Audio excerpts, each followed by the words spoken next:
हर खबर पर होगी आपकी पकड़। डाउनलोड कीजिए एबीपी लाइव ऐप। प्रधानमंत्री मोदी इस वक्त पश्चिम बंगाल के दौरे पर हैं। पश्चिम बंगाल वो पहुंच चुके हैं। 83 दिनों के बाद प्रधानमंत्री मोदी ने दिल्ली छोड़ा है। थोड़ी देर में पीएम मोदी बशीरहाट पहुंचेंगे, जहां पर उनकी बैठक होगी तमाम अधिकारियों के साथ। मुख्यमंत्री ममता बनर्जी उनके साथ हैं। राज्यपाल जगदीप धनखड़ और मुख्यमंत्री ममता बनर्जी ने एयरपोर्ट पर उनकी अगवानी की है। आज बंगाल और उसके बाद दोपहर बाद ओडिशा के दौरे पर भी पीएम जाएंगे। बशीरहाट में तमाम अधिकारियों के साथ मुलाकात होनी है। ये देखिए, स्वागत के लिए, प्रधानमंत्री के स्वागत के लिए एयरपोर्ट पर राज्यपाल और मुख्यमंत्री दोनों मौजूद थे। मुख्यमंत्री ममता बनर्जी के हाथ में एक लंबा सा पेपर आप देख पा रहे हो, शायद लिस्ट है, तैयारी वो करके आई है पूरी। केंद्र सरकार से वो क्या मांग करना चाहती हैं। 1000 करोड़ का पैकेज मांगा है। प्रधानमंत्री के साथ इस विशेष विमान में केंद्रीय मंत्री बाबुल सुप्रियो भी हैं और देवश्री चौधरी भी हैं। बीजेपी के तमाम वरिष्ठ नेता एयरपोर्ट पर सोशल डिस्टेंसिंग के साथ उनकी अगवानी कर रहे थे। मेरे सहयोगी प्रकाश सिन्हा इस वक्त बशीरहाट पे मौजूद है, जहां पर ये बैठक होनी है। प्रकाश, क्या प्रधानमंत्री और मुख्यमंत्री पहुंच गए हैं? अभी क्या अपडेट आपके पास? देखिए, सुबह अभी तक नहीं पहुंचे हैं। कुछ ही देर में मैं आपको हेलीपैड दिखाना चाहता हूं। आप देख सकते हैं बशीरहाट कॉलेज है और कॉलेज के ठीक पीछे जो मैदान है वो मैदान के पीछे ही हेलीपैड बनाया गया है और कुछ ही देर में प्रधानमंत्री नरेंद्र मोदी का हेलीकॉप्टर जो है यहाँ उतरेगा और उसके बाद इसी कॉलेज में, बशीरहाट कॉलेज में बैठक होगी प्रशासनिक अधिकारियों के साथ, जिसमें मुख्यमंत्री ममता बनर्जी और प्रधानमंत्री नरेंद्र मोदी रहेंगे। और मैं आपको बता दूं, पहले ही ममता बनर्जी 1000 करोड़ रुपए का पैकेज जो है मांग चुकी हैं। ममता बनर्जी लगातार कहती आ रही हैं कि काफ़ी नुकसान हुआ है, 1000 रुपये चाहिए। और मैं आपको बता दूं, इस बैठक में प्रशासनिक अधिकारियों की जो बैठक हो रही है उसमें साफ तौर पर जो नुकसान हुआ है चक्रवाती तूफान से, उसका पूरा आकलन दिया, ब्यौरा दिया जाएगा प्रधानमंत्री नरेंद्र मोदी को। प्रकाश, क्या प्रधानमंत्री मोदी के साथ जिस विशेष चॉपर में प्रधानमंत्री मोदी इस कॉलेज में लैंड करने वाले हेलीपैड पर, क्या मुख्यमंत्री भी उसी चॉपर में साथ में है? क्या दोनों एक ही चॉपर में बैठ के आ रहे हैं? बिल्कुल ऐसी ही जानकारी मिल रही है कि दोनों एक ही चॉपर में बैठ के आ रहे हैं। जो काफिला होता है वो 3 चॉपरों का होता है और मैंने जैसे आपको हेलीपैड दिखाया, इसी हेलीपैड में कुछ ही देर में उनका चॉपर उतरेगा। और जो मैं आपको बता रहा था कि यहाँ बैठक होगी, 1 घंटे की बैठक होनी है। उसके बाद एरियल व्यू, हवाई दौरा, हवाई जायजा लेंगे प्रधानमंत्री नरेंद्र मोदी और मुख्यमंत्री। विस्तृत तौर पे बताएंगे कि दक्षिण 24 परगना का इलाका कौन सा है, उत्तर 24 परगना का इलाका है, कौन कौन से इलाके जो हैं प्रभावित हैं।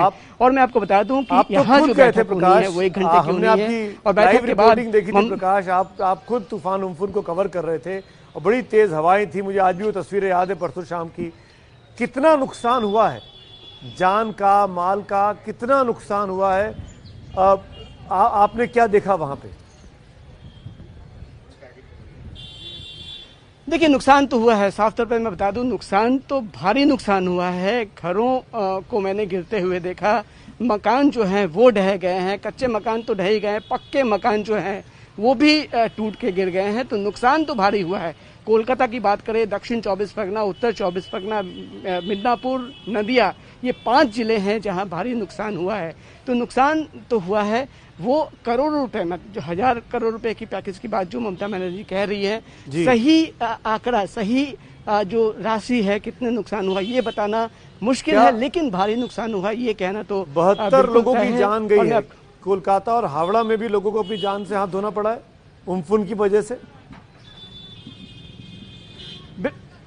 बिल्कुल, मुख्यमंत्री ममता बनर्जी ने खुद प्रेस कॉन्फ्रेंस किया और उन्होंने विस्तृत बताया कि किस किस जिले में कितने लोगों की जान गई है। कहीं मकान गिर जाने से जान गई है, कहीं बिजली के तार की चपेट में आके जान गई है। तो 72 लोगों की जान गई है, ये जानकारी खुद मुख्यमंत्री ममता बनर्जी ने आधिकारिक तौर पे प्रेस कॉन्फ्रेंस करके बताया। उत्तर 24 परगना में 20 लोगों की जान गई है, दक्षिण 24 परगना में गई है, यहाँ तक कि कोलकाता शहर में भी 16 लोगों की जान गई है। तो कुल मिलाकर 72 लोगों की जान गई है, मकान टूट गए। नीरज पांडे भी मेरे साथ जुड़े हुए हैं दिल्ली से। नीरज पांडे प्रधानमंत्री को कवर करते हैं प्रधानमंत्री कार्यालय। नीरज, मैं आऊंगा आपके पास, लेकिन प्रकाश, मैं एक सवाल प्रकाश चौहान लेना चाहता हूँ। प्रकाश हमारे साथ बने हुए हैं। प्रकाश, हम ये आपसे जानना चाहेंगे, इन परिस्थितियों में जैसा कि आपने कहा कि जान गई है, काफी ज्यादा नुकसान भी हुआ है, क्या आपको लगता है कि जिस तरीके से कोरोना का वक्त चल रहा है, जो राहत शिविर बने हैं जिसमें लाखों लोगों को इवैक्यूएट किया गया, बचाकर अलग रखा गया, क्या वहां पर उन तमाम नॉर्म्स का ध्यान रखा जा रहा होगा? सोशल डिस्टेंसिंग, मास्क लगाना, खाने पीने का इंतजाम करना, साफ सफाई करना? बिल्कुल नहीं, बिल्कुल रखा नहीं जा रहा है। कई बार हमने उन तस्वीरों को अपने कैमरे में कैद किया। एक एक कमरे में हमने देखा, जो सरकारी स्कूल थे, 13 कमरों का सरकारी स्कूल, और उसमें 500 से ज्यादा लोग, यानी कि एक एक कमरे में 30-35 लोग ठुसे पड़े थे। हमने उनसे बात भी की कि सोशल डिस्टेंसिंग कहाँ है। ना मास्क था, ना सोशल डिस्टेंसिंग थी। एक साथ बैठ के लोग बातें कर रहे थे, खा रहे थे। तो उनका साफ तौर पे कहना था कि हम अभी चक्रवाती तूफान से तो बच ले, उसके बाद कोरोना से लड़ाई लड़ेंगे। तो जिस जिस कैंप में मैं पहुंचा, तकरीबन दर्जनों कैंप में मैं गया, इवैक्यूएशन कैंप में, कहीं भी किसी तरह की डबल मार है ये। आप विपदा की जो एहतियात प्रकृति की डबल मार इस वक्त बंगाल और ओडिशा के लोगों को झेलनी पड़ रही है। और नीरज पांडे, ऐसे में ये वाकई में लगता है कि दोनों राज्य भले ही बीजेपी शासित नहीं है, बीजेपी विरोधियों के, खासकर ममता बनर्जी का पश्चिम बंगाल, यहाँ पे सीधी टक्कर बंगाल में बीजेपी और टीएमसी के बीच हम देखते हैं। क्या जो पैकेज ममता बनर्जी मांग रही हैं 1000 करोड़ का, क्या वो मिल पाएगा?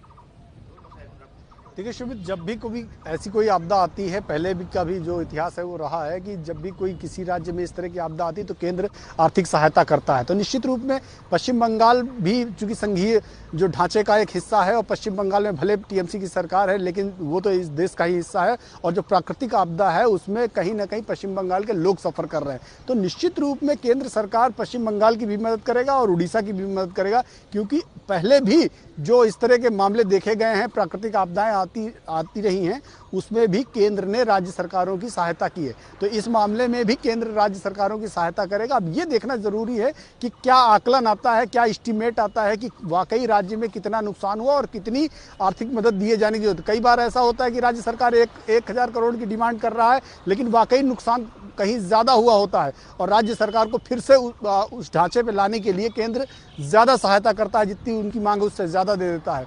तो ऐसा ही पश्चिम बंगाल और उड़ीसा के साथ भी होगा। निश्चित रूप में इसमें कोई शक नहीं, केंद्र सरकार सहायता करेगा। अब ये देखना है कि पहले ये भी आपसे जानना चाहेंगे, प्रधानमंत्री के साथ इस दौरे पर प्रधानमंत्री कौन कौन लोग साथ गया है?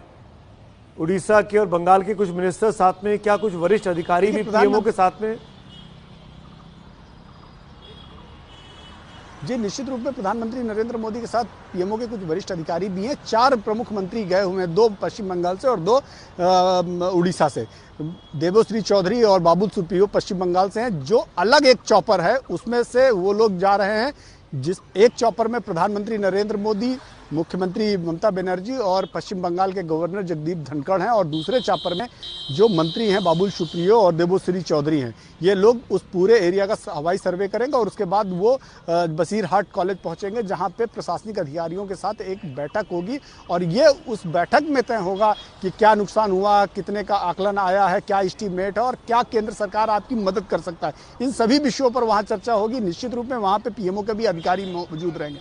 इसके बाद जब प्रधानमंत्री नरेंद्र मोदी वहां से निकलेंगे और सीधा उड़ीसा जाएंगे, 1 बजे का समय वहां निर्धारित है। 1 बजे जब वहां पे उड़ीसा का दौरा करेंगे तो उस समय प्रधानमंत्री नरेंद्र मोदी और नवीन पटनायक के अलावा 2 प्रमुख मंत्री, यानी कि धर्मेंद्र प्रधान जो पेट्रोलियम मंत्री हैं, जो उड़ीसा के रहने वाले, वो रहेंगे, और प्रताप शारंगी वो भी उड़ीसा के रहने वाले, वो ये 2 मंत्री एक और चापर में वहां पे रहेंगे। वो लोग भी उड़ीसा के जो नीरज, अभी जब कोरोना को लेकर ये विपत्ति काल चल रहा था और कोरोना से लड़ने को लेकर जब पूरे राज्य सरकारें काम कर रही थी, तो हमने देखा दिल्ली से स्पेसिफिकली पश्चिम बंगाल के बारे में कई सारी गाइडलाइंस पास की गई। यहां तक कि खुद एक बार गृह मंत्री को बात भी करनी पड़ी ट्रेनों को लेकर। मैं ये जानना चाहता हूं कि ये जो आपस में खींचतान चल रही थी सियासी तौर पर दिल्ली के बीच और कोलकाता के बीच, क्या ये कोई रोड़ा तो नहीं बन पाएगी इस राहत के काम में जो तूफान उम्पुन से आया है?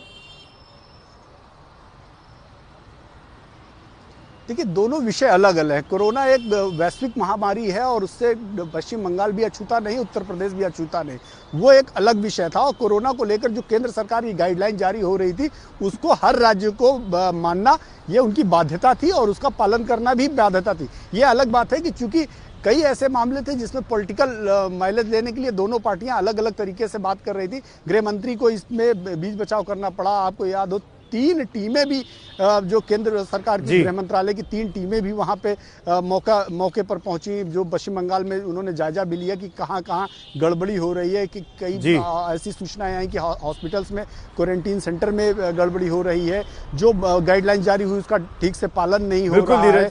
एक ऐसी मेडिकल टीम बना दी गई कि डॉक्टर, एक आरोप लगा कि डॉक्टर सर्टिफाई नहीं करेगा कि जिसकी डेथ हो रही है कि किस वजह से हुई। एक मेडिकल यानी नीरज, आप कुल मिलाकर ये कह रहे हैं कि जो कुछ कोरोना को लेकर, कोरोना से निपटने को लेकर आपस में खींचतान चल रही थी, उसका असर कम से कम तूफान उम्पुन की वजह पे के राहत कामों पर नहीं पड़ेगा।